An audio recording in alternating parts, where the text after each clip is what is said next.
He looked at you with eyes that were absolutely piercing, not hostile, just real sincerity that said this man is unusual.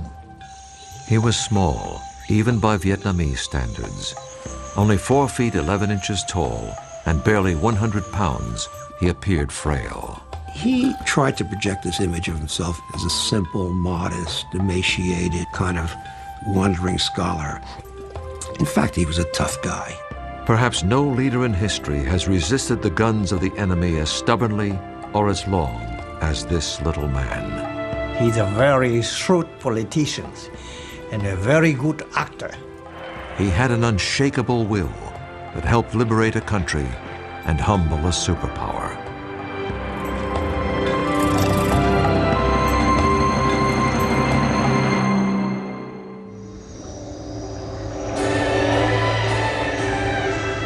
In the late 19th century, Indochina was France's most valuable colony. The French made huge amounts of money with rubber and rice exports, especially from the territory now known as Vietnam. Unfortunately, the native people received little or no benefit of this wealth. They had few rights within their own country and little hope for a better life.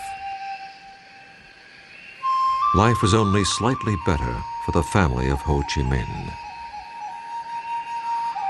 What we do know about his family generally is that they were upper class or gentry, as were all the communist revolutionaries. Ho Chi Minh's father, Nguyễn Sinh Cung, came from the village of Kim Lien in Nghệ An, a poor province in central Vietnam. On May 19, 1890, his wife gave birth to their third child and their second son. He was named Nguyễn Sinh Cung, but would one day be known around the world as Ho Chi Minh. When Ho turned 11, tragedy struck the family. While his father was away, his mother died shortly after giving birth to a third son. You can imagine the effect this had. I mean, being faced with the fact that his father is away and his mother had died, and he was responsible for this, basically an infant. And when his father came back to Hue, he took him back to his home village. Ho Chi Minh's father served as a mandarin or local official and spent a great deal of time away from home. Fortunately, relatives and family friends helped take care of Ho and his brother and sister. Initially, Ho's early education was in the traditional study of Chinese characters and Confucian philosophy. But in his early teens, his father apparently became convinced that for his sons to succeed, they needed a French education. He sent both of them to a preparatory school run by the imperial regime in such a way as to instruct the students in the French language and French culture. Though Ho's father worked for the imperial bureaucracy, he routinely criticized it for so easily relinquishing the country's independence to the French. He was recalled to Hue, and eventually he was dismissed entirely from the bureaucracy. And it's at that point that his life fell apart. And he went to Saigon, he took a job for a while on a rubber plantation. Later he sold traditional medicines. Ho's father spent the rest of his life wandering the countryside, struggling to make a living, while Ho lived in Hue. He saw less and less of his father. This had a great impact on Ho. He also believed that his father had been punished for simply saying what everyone knew was true. Most Vietnamese suffered greatly at the hands of their colonial masters. Those who protested or even complained were often imprisoned, beaten, or even killed by the omnipotent French colonials. In 1908, at the age of 17, Ho was studying at the prestigious National Academy in Hue. One day, a group of farmers marched past the school, protesting the high level of Mandarin corruption and excessive taxation. Ho translated their demands into French so the local colonial officials could read them. It was his first revolutionary act, and he attracted the attention of the dreaded Sûreté, or French secret police. The next day, Ho was summarily expelled from the academy. It was his last day of formal schooling in Vietnam. So here's this young Ho Chi Minh who is becoming educated and has a certain amount of resentment toward French colonialism. But at the same time, he knows enough about France to be captivated by the great French ideals of liberty, equality, fraternity, and he wants to see how those ideals are really practiced in France. They're not practiced in Vietnam, where you have a rather repressive French colonial system. Ho had inherited his father's rebelliousness and his wanderlust. At the age of 21, he entered a merchant marine school where he learned how to be a kitchen helper. This new skill enabled him to leave Vietnam and go abroad. I think he left for two reasons. One is maybe quest for education, that he would be able to get better education in France, provided he could afford it. Second, he probably did not see much of an economic opportunity in Vietnam at that point of time. Ho was hired by the French passenger liner, the La Touche-Treville, and in 1911 began an odyssey that would take him to nearly every corner of the world.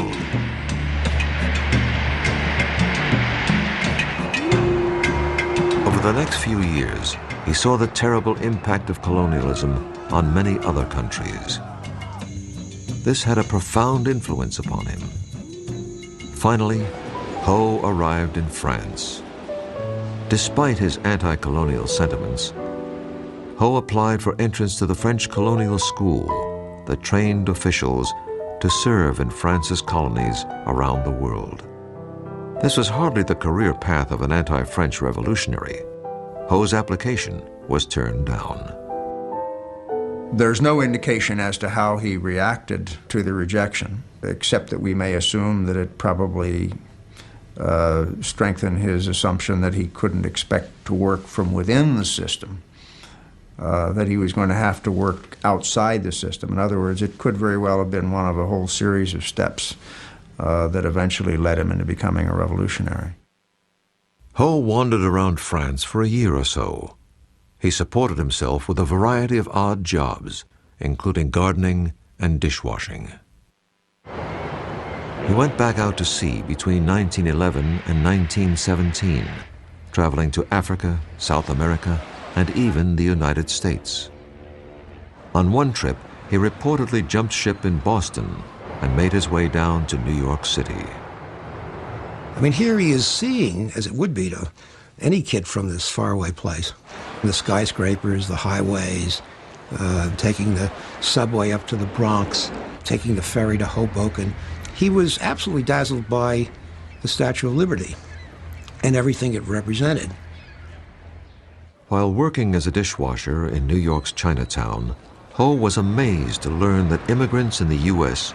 were entitled to legal rights that the Vietnamese weren't allowed to have under the French in their own country. He said, I was with the lowest labor types in New York. There were blacks, there were Chinese, and they weren't quite as well treated as the Anglo-Saxons. But he said, you know, they could all vote. And this impressed him tremendously. Shortly before the start of World War I, Ho left America and sailed to England. He found work in the kitchen of the famous Carlton Hotel under the legendary French chef Escoffier. Escoffier is very impressed by Ho because Ho speaks French, because he's very courteous, and eventually is promoted to being the assistant pastry chef. While in London, Ho had met many other passionate anti-colonialists from places like India, Africa, and Ireland. These contacts rekindled Ho's own nationalist notions. He rededicated himself to liberating his homeland. In 1917, he decided to forego a promising career as a pastry chef and move to Paris. He would learn how to become a revolutionary.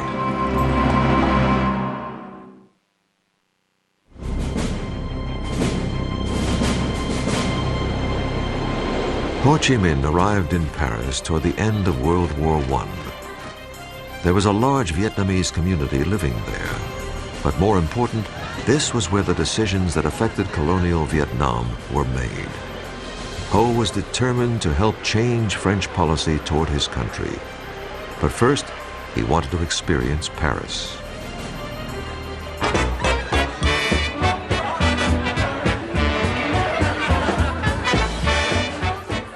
He wandered around the town and would go to art galleries, take in lectures, improving his French. He used to love to go to music halls, and one of his favorite singers was Maurice Chevalier. And he memorized these songs and went on for the rest of his life, without the straw hat, of course, singing Maurice Chevalier songs. In Paris, Ho supported himself through a variety of odd jobs. He worked as a cook and he retouched photos. He even reported on boxing matches and reviewed films for a French newspaper. Of course, his primary goal was to somehow organize Vietnamese expatriates into a movement that would pressure the French government into improving conditions in his homeland. People who encountered Ho Chi Minh in those days tended to say pretty much the same things. A very intense young man, very anxious to learn, very idealistic, a man very much driven by ideas. But what was remembered about him perhaps more than anything else was his sharp eyes that essentially seemed to penetrate the soul of the person who was talking to him. Ho discovered that there were many Frenchmen who were sympathetic to his cause. These liberals encouraged him to join their socialist group and to write and publish his own ideas. Soon, Ho and other Vietnamese expatriates began publishing an anti-colonial newspaper directed toward the Vietnamese community in France. Their leaflets were even smuggled back to Vietnam. All of his writings really are on that theme, what a rotten deal colonials are getting all over the French Empire, which indeed they were. And Ho's point of thinking is, how do you fix this? Do you fix it with a revolution? Do you fix it with violence? How do you do it? Writing under the pseudonym Nguyen Ai Quoc, or Nguyen the Patriot, Ho simply advocated better treatment and equal rights for his people, not revolution. He achieved a near-legendary status in certain circles back in Vietnam, where his rhetoric was considered visionary. Ho also attracted the attention of the imperial regime back home. They accused him of inciting treason and condemned him to death if he ever returned to Vietnam. In 1919, U.S. President Woodrow Wilson traveled to the Versailles Peace Conference to present his famous 14-point plan for world peace. Ho and his associates discovered that one of Wilson's key points was that all nations deserve the right to self-determination. Ho believed that this meant that the U.S. was advocating the end of the colonial system. And Ho Chi Minh, thinking that this might apply to Vietnam, got himself all dressed up in a cutaway coat and striped pants and a top hat, and he went out to Versailles carrying with him a document that he had written, which was a kind of inventory of various cases of French repression in Vietnam. And his idea was to give this to Wilson so that the United States would then exert pressure on France. Well, he got very rudely rebuffed when he tried to go in to see Wilson or even deliver this. Ho had believed that President Wilson would be sympathetic to Vietnam's plight. He was greatly disappointed that he was unable to present his case. This forced him to look elsewhere for help. A socialist showed Ho a paper that had been written by Vladimir Lenin. In it, the Soviet leader wrote that one of the keys to the spread of communism was the liberation of all colonies. The Russians wanted to end colonialism not because they loved the people who were under colonial rule, but for their own selfish interests. They wanted to weaken the Western powers. But regardless of what their motivation was, they were the only power at the time to advocate it and to actively want to offer help. And it's at that point, as he basically points out, that he determined to become a follower of Lenin, not because he had any understanding of Marxist ideology, but because he loved the strategy that Lenin had set forth as a means of liberating the colonial peoples. In 1920, Ho became one of the founding members of the French Communist Party. He was 30 years old. He had become a great propagandist while living in Paris, but he wanted to learn how to turn rhetoric into revolutionary action. He believed there was really only one place to learn this craft: Moscow. In 1923, Ho received an invitation to join the Comintern, the organization set up by the Soviets to export Marxism and Leninism around the world. He jumped at the opportunity. He disappeared from Paris, leaving his friends wondering what had happened to him. I think what drew Ho to Moscow, first and foremost, was nationalism, the desire to find help to liberate his country and his people. Ho became an important member of the Comintern. He now took his orders from Moscow. I always felt that Ho Chi Minh had very little time for Marxism as a philosophy, as a way of interpreting history. He had great admiration for Leninism and the techniques and the methods to be used. The rest of the world may have abhorred Lenin's tactics, but Ho was devoted to them. He believed that he had found the blueprint for liberating his homeland.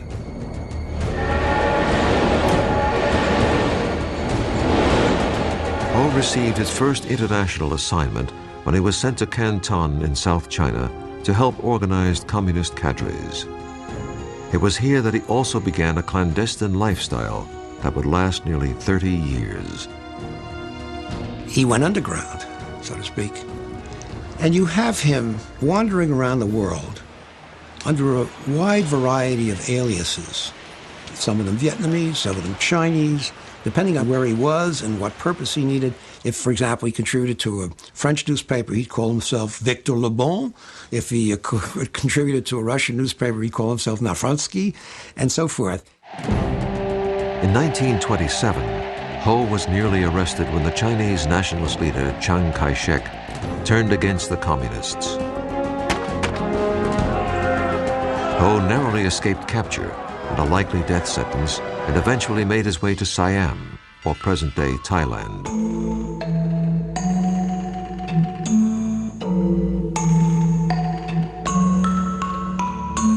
He avoided detection by agents of the Sûreté, or French secret police, via a clever ruse. He learned some Thai, shaved his head, donned a saffron robe, and traveled as a Buddhist monk. There was a large Vietnamese community living in northeast Thailand, so Ho preached his cause as he wandered from village to village in disguise. I don't know of any other leader of his stature having done this kind of masquerading under different guises or having had to change his name so many times, which makes me wonder whether this was just a necessity or was it the sense of the drama in the man that prompted him to do this. For most of the 1930s, Ho's whereabouts were not known. He had even been reported dead. Ho just disappeared. He was either in the cave of Yan'an with Mao, he was in a Stalin jail. There's no world figure that you can say that we don't know where he was for almost a decade. And again, this was not accidental. I mean, he didn't want to be found. Ho emerged again on the world stage shortly before the outbreak of World War II. He'd always believed that there would one day be a time when the conditions would be just right to begin the liberation of his homeland.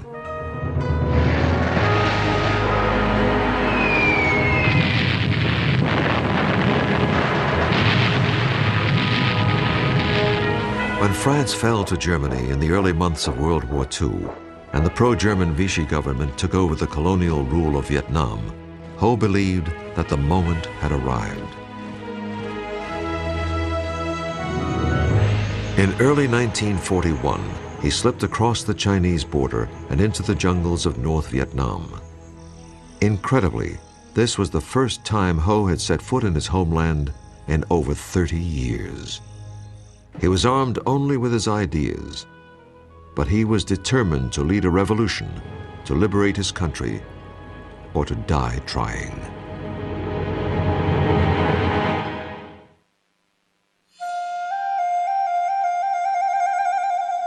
When Ho Chi Minh walked across the border into North Vietnam in 1941, it marked the first time he had set foot in his country since 1911. He had no weapons, almost no money, and very little support. But he was determined to organize a guerrilla movement that would drive the foreigners from his country. He calls the movement the Viet Minh, which is an acronym for Independence League. And he takes for the first time this name Ho Chi Minh, which means roughly bringer of light. So Ho Chi Minh begins to exist under that name, the famous name, now 1941. Well, there seems to be something of a myth that Ho Chi Minh, when he came back to Vietnam after 30 years of absence, was looked upon by, quote, everybody as the leader of Vietnam. I doubt that that's the case, because there was not the kind of media ability to influence the thought of people in the countryside. At that time, 90, maybe 95% of the people in Vietnam lived in small villages and cultivated rice.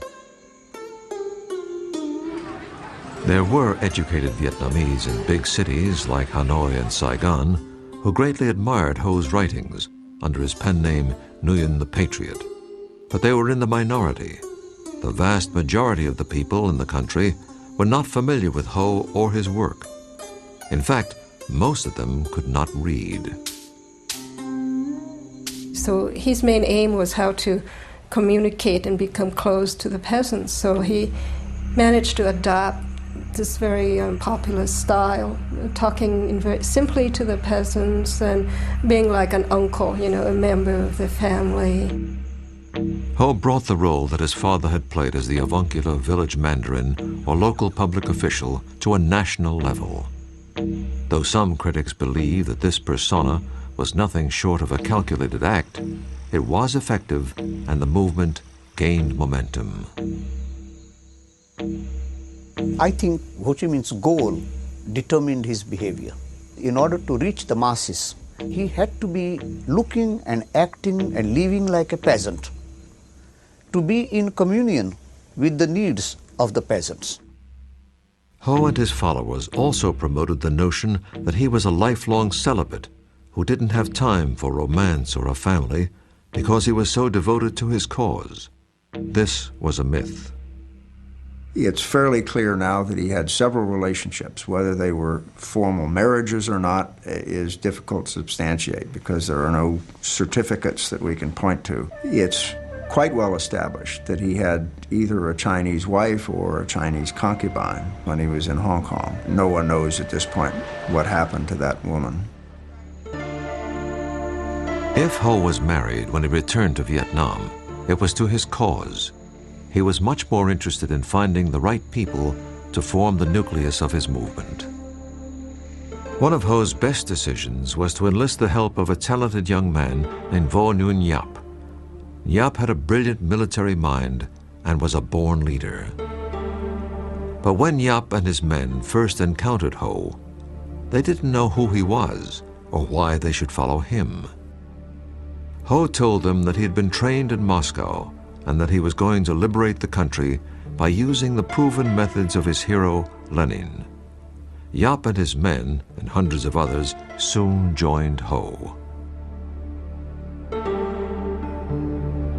I never thought of him as a revolutionary as much as an organization man. What he was a genius at was his ability to organize movements, the front organization particularly. A popular front is simply a group of groups united in a single purpose. Ho brought many of the other Vietnamese nationalist organizations together under his banner. But in order to do this, he had to focus on the issues that would appeal to the broadest possible group. One was the issue of national independence, And the other was what might loosely be called social justice, which would mean land reform, better working conditions, democratic rights, and things of that type. You note here not a single word about communism, about collectives, about nationalization of industry, but very simple humanistic ideas that the vast majority of the Vietnamese people could accept.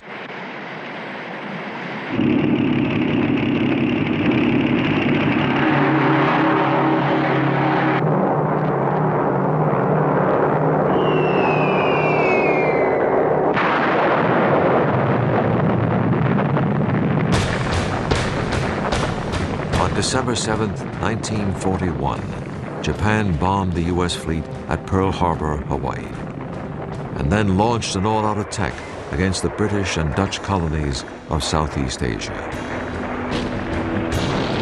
Within weeks, Hong Kong, Malaya, Singapore, and Indonesia had all fallen to the Japanese Empire. The Japanese called off their attack on French Indochina when the local pro-Nazi Vichy colonial administration agreed to collaborate with Japan, Germany's Axis partner. Ho could very well have said, okay, I will side with the Japanese because they're like Asians. But he came to the conclusion, very wisely, look, the Japanese are no better than the French. They're both aliens. Neither one of them is going to do us any good. Ho Chi Minh traveled to South China.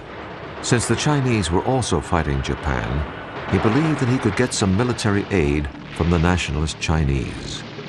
To his surprise, he was arrested by the local authorities because he was a communist. Ho was thrown into prison.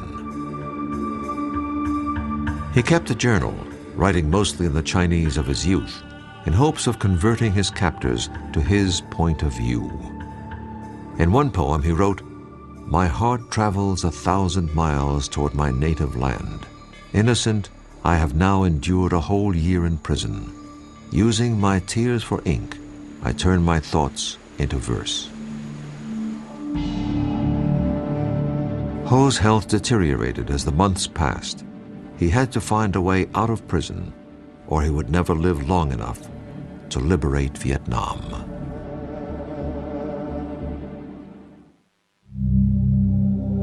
Ho Chi Minh spent 14 months enduring the worst imaginable treatment in prison.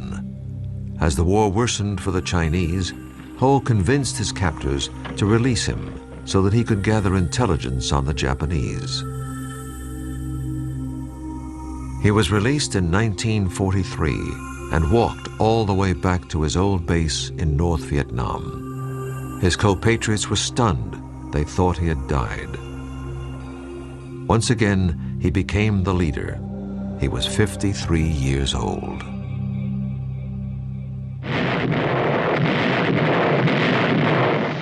After the U.S. entered the war against Japan, Ho believed that getting American help was essential to Vietnam's future independence. When an American pilot was shot down in North Vietnam, he was brought all the way back to his base in China by Ho. And you got to try to imagine this guy. He's wearing sandals and shorts. He's got this wispy beard, and he looks like, he weighs about 85 pounds, and he looks like he'd be blown over with a feather. Ho offered his services to the commanding officer, General Claire Chennault of the legendary Flying Tigers. Chennault declined the offer, but the Office of Strategic Service, or OSS, America's wartime intelligence service, was interested. They believed that Ho could help them rescue downed pilots, and more important, furnish intelligence information on the Japanese. Ho was accompanied back to his base by an OSS officer, giving credence to his claim that the U.S. was his ally. When the OSS began supplying radios, weapons, and training, it helped establish Ho's Viet-Minh as the preeminent Vietnamese nationalist organization. But once again, Ho's life was in jeopardy. Ho took to his bed and really seemed very sick, so we sent in a paramedic. And indeed, His report, as best I can remember, was saying this cadaverous old bag of bones is why he's living, I don't know. But he opened his kit and fed him every antibiotic he had, and Ho recovered. Ho greatly appreciated the Americans, and he impressed all of them. He not only spoke and wrote in English, but he seemed to understand their culture too. He had also acquired a very American habit. He liked to smoke American cigarettes, Philip Morris in particular. But he always carried in his front pocket Vietnamese packets of Vietnamese cigarettes. And then those are the ones that he will offer to the guests. In August of 1945, 2 atomic bombs brought the war to a rapid conclusion. When Japan surrendered, there was really no one in control of Vietnam. Ho moved quickly into the gap. With General Vo Nguyen Giap leading his guerrilla forces, they took control of the north. That must have been an electrifying experience for the masses, and they must have felt that this was the moment. On September 2nd, 1945, nearly 500,000 people attended a huge rally in Hanoi. Ho gave an independence speech that began with the words, "We hold these truths to be self-evident, that all men are created equal, that they are endowed by their Creator with certain inalienable rights, and that among these are life, liberty, and the pursuit of happiness." He quoted directly from Declaration of Independence, and maybe what he was doing was flattering United States so that they could be on his side. He was disarming his opponents by saying that he was not going for Marxist revolution, he was only going for plain, simple independence for his country. He'd admit to being a communist. He said, you know, my purpose is to free up Indochina. I'm not doing anything different than you did in 1776. You managed to deal with it pretty well, and that's all I'm trying to do now. Do you have any problem with that? Ho had no illusions about the tenuous nature of Vietnamese independence. In perfect English, he wrote a letter to his OSS contacts stating, "The war is won, but we small and subject countries have no share, or very, very small share, in the victory of freedom and democracy. Probably, if we want to get a sufficient share, we have still to fight." Ho went to Paris in 1946 in hopes of working out a compromise where Vietnam could become autonomous within the French Commonwealth.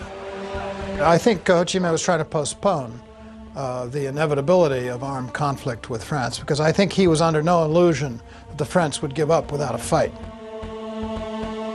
Ho's mission to Paris failed. Back in Vietnam, conditions were even worse than they had been before World War II. The French army returned and brutalized the country. As many as 2 million Vietnamese starved to death during a famine, while rice was exported to France. Ho appealed to the U.S. for mediation, but never even received a reply. The emerging Cold War between the Soviet Union and America made France's participation in the defense of Western Europe critical to the U.S. The French agreed to cooperate with the Americans, but the U.S. had to keep out of France's colonial affairs. Ho Chi Minh was meeting with a rather sympathetic French official. He said to him something that is very, very important, that the French didn't understand at the time, and which also becomes important later for the United States. He says, if we go to war, we're going to lose 10 men for every one that you lose. But in the end, we'll win and you'll lose. By the end of 1946, Ho, General Giap, and the Viet Minh were back in the jungle fighting a guerrilla war against the French.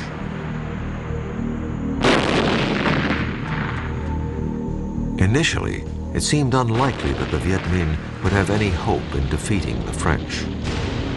But by 1954, the French were desperate to end the bloody guerrilla war, that seemed to have no end in sight. The French decided to spring a trap for the Viet Minh at a place called Dien Bien Phu. They believed that the ensuing battle would end the Indochina War. It did end the war, but in a way they could never have imagined.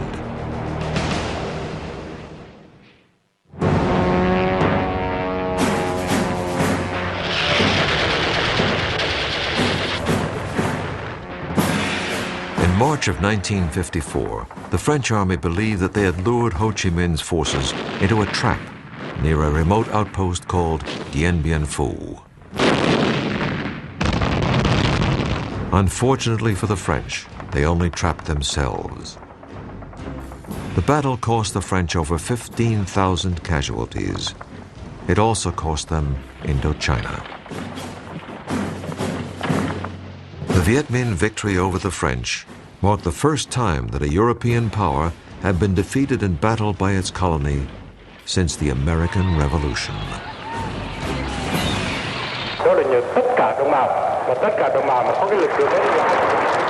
Ho's leadership and tenacity contributed greatly to the victory, as did the aid of a powerful new ally, the Red Chinese. Ho tried to play down the Chinese Communist support. He feared that this alliance would drag Vietnam into the Cold War. And this would mean, therefore, that Vietnamese independence would not be a local question between Viet Minh and the French, but would be now an international question between the two superpowers. Despite the victory at Dien Bien Phu, Vietnam's fate would ultimately be decided at a peace conference in Geneva. Both the Soviet Union and Red China urged Ho to accept the terms of the Geneva Peace Agreement, which divided the country in half at the 17th parallel. It took all of Ho's political skill to get his colleagues to accept the compromise.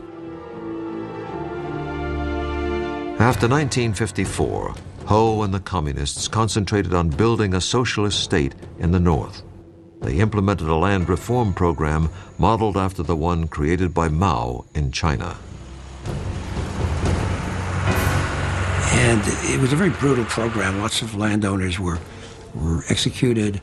It was very corrupt in many cases. The story is that Ho Chi Minh actually realized this thing had gotten out of hand and apologized for it, but of course it was too late. These people had been killed. The North did not have the only repressive government in Indochina. The U.S. helped install an anti-communist dictator in the South named Ngo Dinh Diem. Diem was not popular with his countrymen. In the Geneva Peace Treaty, Ho had been promised an end to foreign intervention and nationwide elections, which he most certainly would have won. Diem and his U.S. backers did not allow the elections to take place. By 1960, an anti-Diem resistance movement engulfed the South in a guerrilla war.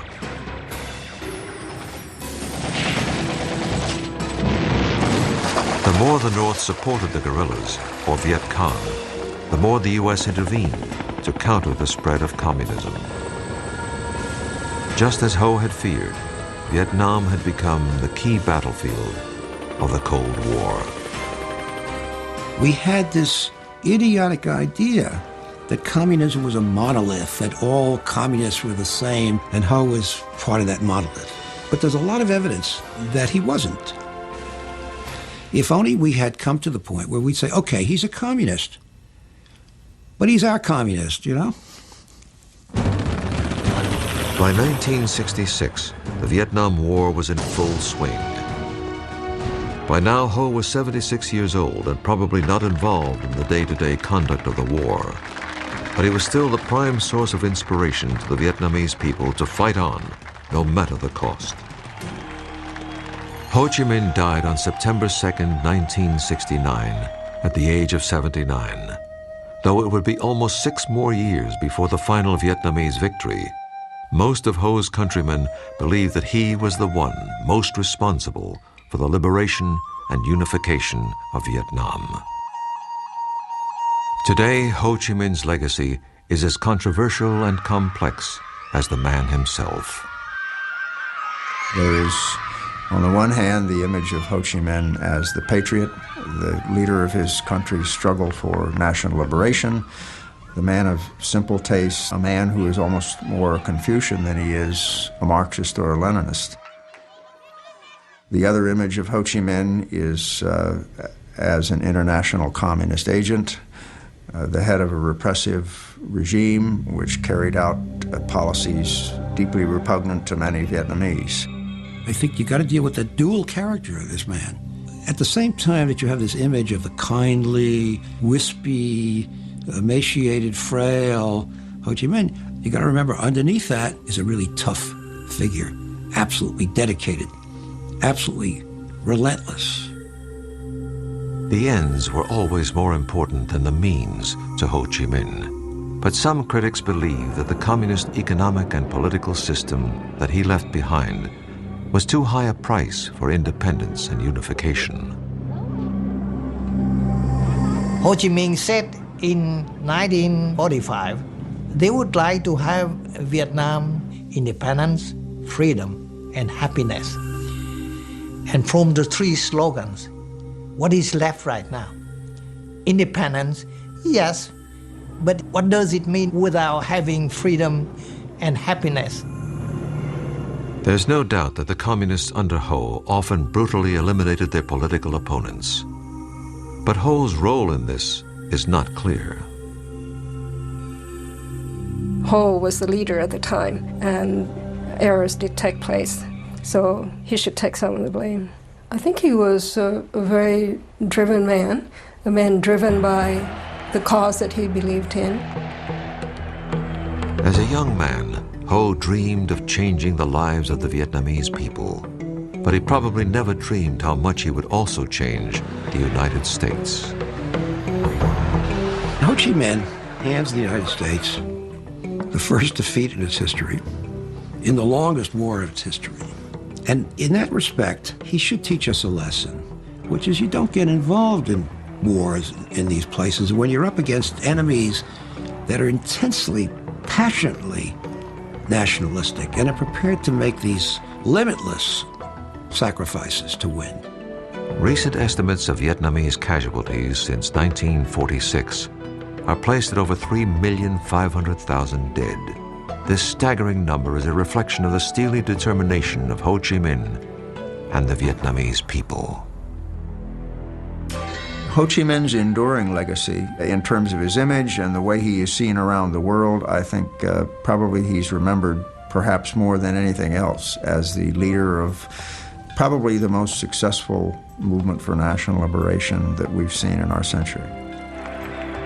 Ho Chi Minh accomplished an incredible feat in helping to free his country and unite it despite the opposition of France and the United States. This achievement required the efforts of a man who was part Lenin, part Gandhi, part Confucius, and all Vietnamese.